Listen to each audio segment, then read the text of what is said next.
بسم اللہ الرحمن الرحیم۔ شروع اللہ کے نام سے جو بڑا مہربان نہایت رحم والا ہے۔ قل یا اہل الکتاب تعالوا الى کلمۃ سواء بیننا وبینکم الا نعبد الا اللہ۔ قل یا اہل الکتاب، کہہ دیجئے کہ یہ اہل کتاب تعالوا آؤ، الى کلمۃ سواء بیننا وبینکم، ایک بات کی طرف، ایک ہی کلمہ کی طرف جو برابر ہے ہم میں اور تم میں۔ اللہ نعبد الا اللہ، کہ ہم عبادت نہیں کریں گے، بندگی نہیں کریں گے مگر ایک اللہ کی۔ ولا نشرک بہ شیئا، اور شریک نہیں بنائیں گے اللہ کے ساتھ کسی چیز کا۔ ولا يتخذ بعضنا بعضا اربابا من دون اللہ، اور نہیں بنائیں گے کسی کو رب سوائے اللہ کے۔ فإن تولوا فقولوا اشهدوا بأننا مسلمون۔ فإن تولوا اے فإن اعرضوا، اگر یہ اعراض کرتے ہیں، روگردانی کرتے ہیں، فقولوا اشهدوا، تو کہہ دو، گواہ رہو کہ ہم حکم کے تابع ہے۔ آیات مذکورہ میں یہود نصارہ کو توحید کی دعوت ہے، اور فرمایا کہ آ جاؤ، جو ہمارے اور تمہارے درمیان مسلمہ ہے۔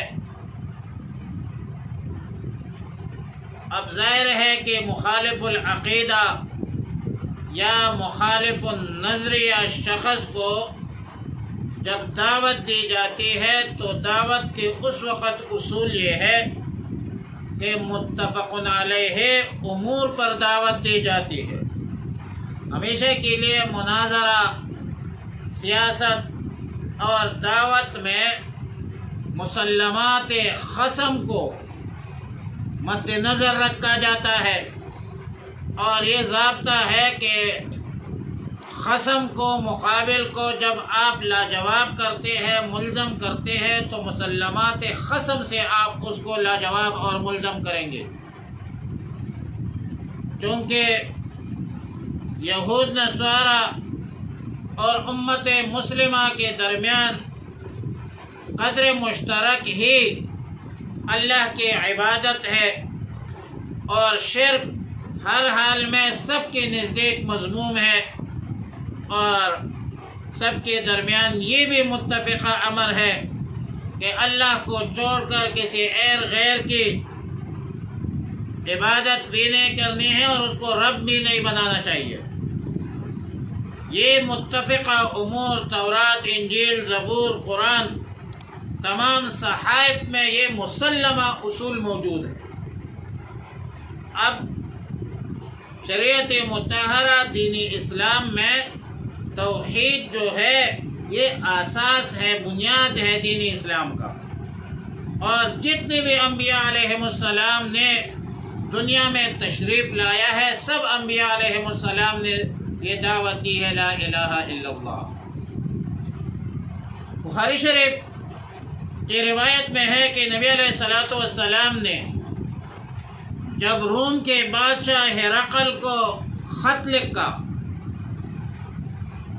تو وہ اسلام اور توحید کی دعوت دی، اور اس خط میں اس چیز کو زیادہ ظاہر کیا کہ بھائی ہمارے اور تمہارے درمیان جو قدر مشترک چیز ہے وہ توحید ہے، اللہ کی توحید ہے کہ اللہ کے ذات اور صفات میں کوئی شریک نہیں۔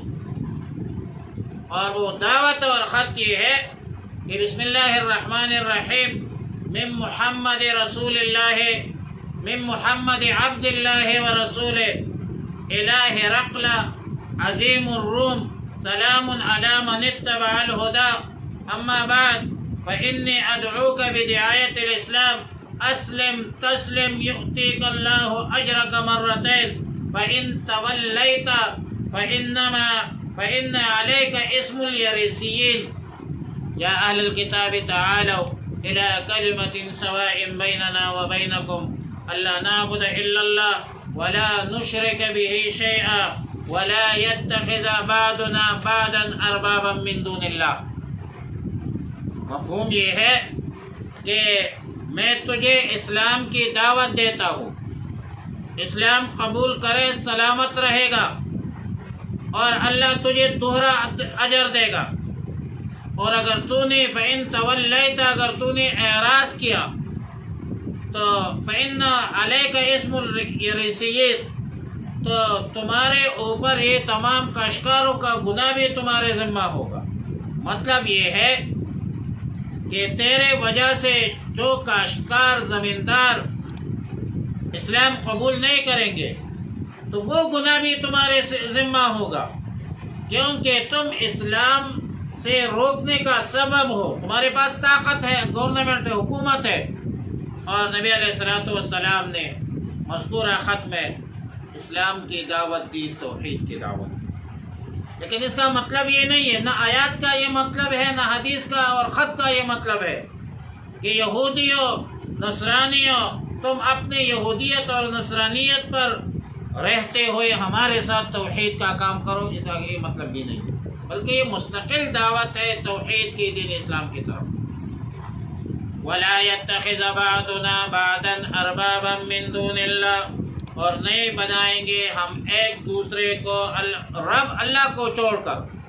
تفسیر روح المعانی جلد 3 صفحہ نمبر 193 میں حضرت عدی بن حاتم رضی اللہ تعالیٰ عنہ جو پہلے نصرانی تھے، اس نے عرض کیا کہ یا رسول اللہ صلی اللہ علیہ وسلم، ہم تو غیر اللہ کی عبادت نہیں کرتے،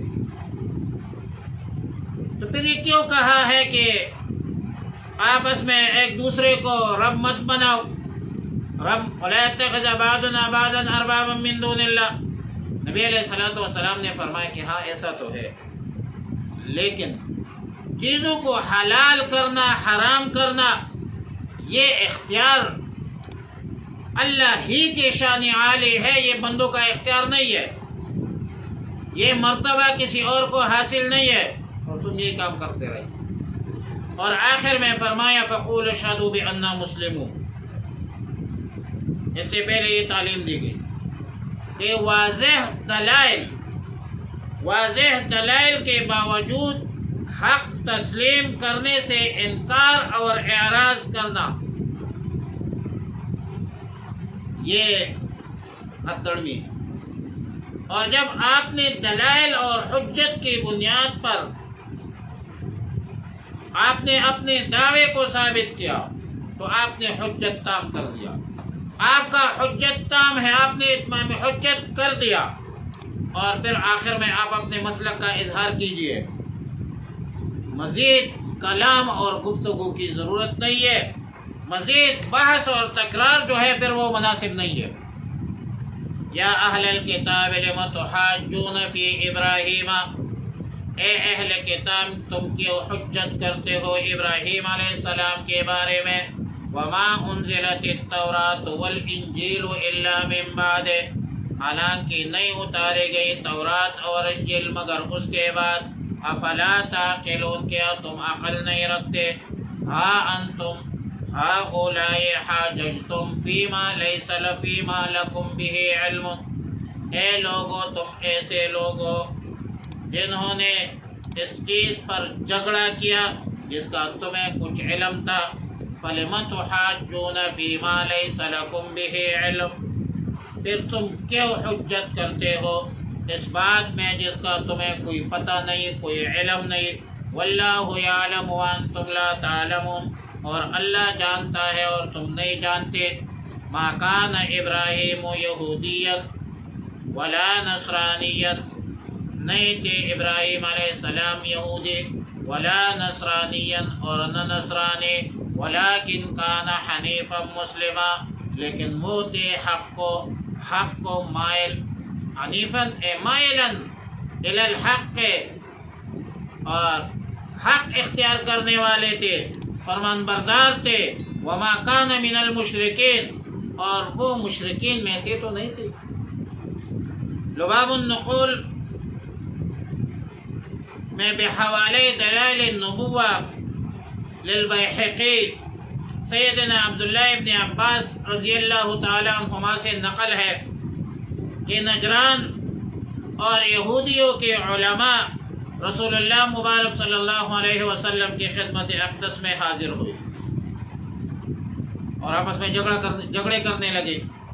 علماء یہود نے کہا کہ ابراہیم علیہ السلام یہودی تھے، اور نصارہ نے کہا کہ ابراہیم علیہ السلام تو نصرانی تھے۔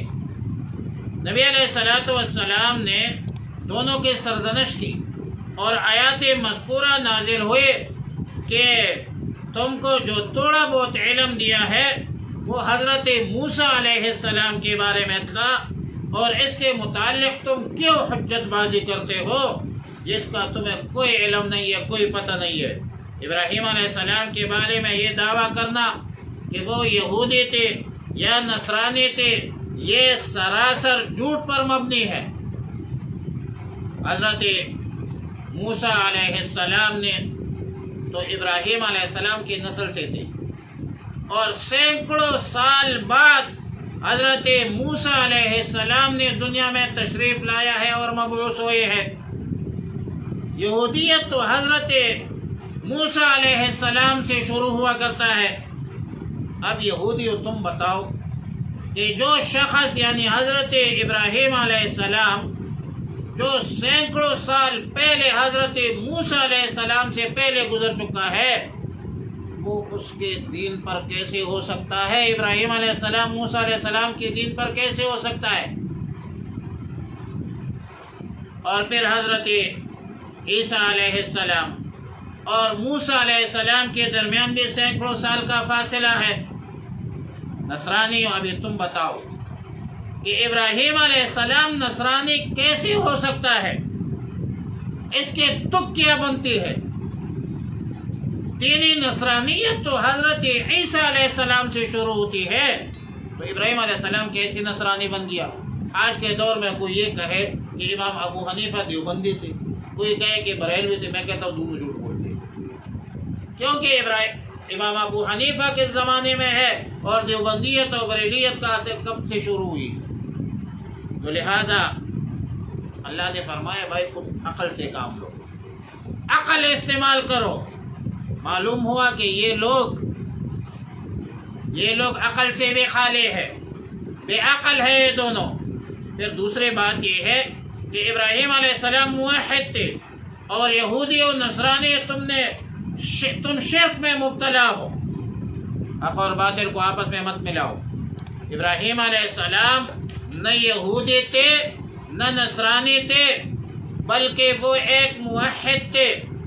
اور دونوں آیتوں کا مطلب اگر آپ دیکھ لیں تو پہلے آیت میں اللہ رب العالمین نے حضرت ابراہیم علیہ السلام اور عیسیٰ علیہ السلام اور موسیٰ علیہ السلام کے درمیان فاصلہ بتلا دیا، اور دوسرے آیت میں عقیدے کا فاصلہ بتلا دیا۔ پہلے آیات میں ان کو بے عقل ہونا ثابت کیا، اور دوسرے آیات میں ان یہودیوں اور نصرانیوں کو بے علم ثابت کیا۔ اس لیے پہلے آیات میں فرمایا فلا تعقلون، اور دوسری آیت میں فرمایا واللہ یعلم وانتم لا تعلمون ان اولی الناس بابراہیم للذین اتبعوہ وہذا النبی۔ بلا شبہ انسانوں میں ابراہیم کے ساتھ سب سے قریب تر وہ لوگ ہیں جنہوں نے ان کا اتباع کیا ہے، وہذا النبی، اور یہ نبی، والذین آمنوا، اور وہ لوگ جنہوں نے ایمان لایا ہے، واللہ ولی المؤمنین، اللہ ولی ہے، دوست ہے سب مسلمانوں کا۔ سیدنا ابراہیم علیہ السلام کے ساتھ یہودیوں نے اپنا تعلق ظاہر کیا، نصرانیوں نے اپنا تعلق ظاہر کیا، اور دونوں یہ دعویٰ کرتے ہیں کہ ابراہیم علیہ السلام یہودی تھے یا نصرانی تھے، تو اللہ تعالیٰ نے ان کی تکذیب کر دی کہ دونوں جھوٹ بول رہی ہے۔ ابراہیم علیہ السلام کے سب سے زیادہ قریب وہ لوگ ہیں جنہوں نے شریعت کی اتباع کی ہے اور سیدنا ابراہیم علیہ السلام کے نقش قدم پر چلے ہیں۔ ابراہیم علیہ السلام کے سب سے زیادہ قریب یہ نبی رسول اللہ مبارک صلی اللہ علیہ وسلم ہے، اور وہ لوگ ہیں جنہوں نے ایمان لایا ہے، فرمایا ملت ابیکم ابراہیم، اور آخر میں فرمایا واللہ ولی المؤمنین، ولی کو مفرد لایا، ولیہم نہیں کہا، تاکہ معلوم ہو جائے کہ صفت ایمان ہی ایسی چیز ہے جس کے ذریعہ اللہ کی مدد اور نصرت جو ہے وہ حاصل ہوتی ہے، اور دنیا میں بھی حاصل ہوتی ہے اور آخرت میں بھی حاصل ہوتی ہے۔